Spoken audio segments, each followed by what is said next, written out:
విజయనగరం జిల్లా శ్రీ అయ్యప్ప స్వామి అనగానే స్వాములకు గాని భక్తులకు గాని మదిలో మెలిగేది కేరళ రాష్ట్రంలో గల శ్రీ అయ్యప్ప స్వామి దేవాలయం. అదే నమూనా పద్ధతులతో నిర్మించబడ్డ అత్యంత మహిమాన్విత కలిగిన శ్రీ శ్రీ శ్రీ ధర్మశాస్త్ర హరిహర సుత అయ్యప్ప స్వామి దేవాలయం రాజనగరం పంచాయతీ పరిధిలో కల కొండంపేటలో 4 సంవత్సరాల క్రితం ప్రతిష్ఠించిన సంగతి అందరికీ విదితమే. ఈ ఆలయంలో మహాంబులం పూజ శ్రీ మేల్ శాంతి బ్రహ్మశ్రీ ప్రవీణ్ కుమార్ నంబోద్రి వారి ఆధ్వర్యంలో ఆలయ శాశ్వత ధర్మకర్త మద్దన సత్యారావు సహా ధర్మకర్తలైన శివస్వామి రఘుస్వామి మరియు ఆలయ కమిటీ సభ్యులు అత్యంత వైభవంగా నిర్వహించారు. కేరళ వాస్తవ్యులైన శ్రీ ప్రవీణ్ కుమార్ నంబూద్రి గారు తాంత్రిక పద్ధతిలో శ్రీ హరిహర సుత అయ్యప్ప స్వామికి ప్రత్యేక పూజలు నిర్వహించి పడి పూజ చేశారు. వివిధ ప్రాంతాల నుంచి వచ్చిన స్వాములు భక్తులను ఈ తాంత్రిక పూజ మంత్రముగ్ధులను చేసి ఎంతగానో ఆకట్టుకుంది. ఈ పూజకు వైజాగ్ వాస్తవ్యులు తులసి భాస్కర్ గారి భజన బృందం వారి పాటలతో స్వాములను మరింత ఉత్సాహపరిచారు. ఈ మహా అంబులం పూజకు వచ్చిన ప్రతి స్వామితోనూ స్వయంగా వారి చేతులతో స్వామి వారికి పుష్పాభిషేకం చేయించారు.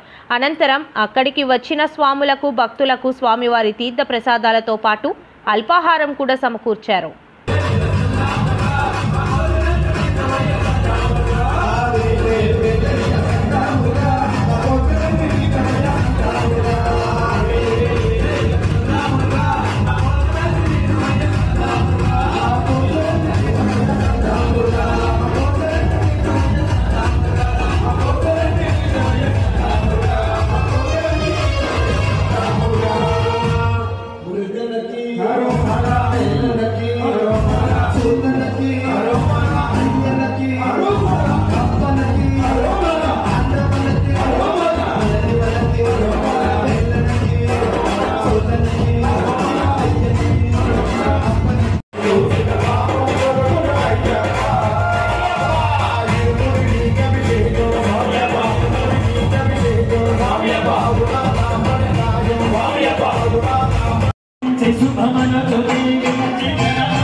స్వామి మీరే పాడుకోవాలి కదా, ఒక్కరు కూడా లేరు మంచి పాడగలిగారు. అడిగితే మొత్తం అంతా నాగేస్తారు వచ్చే కొద్దిలే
Ni banti pulu, kurang ni sangat jauh.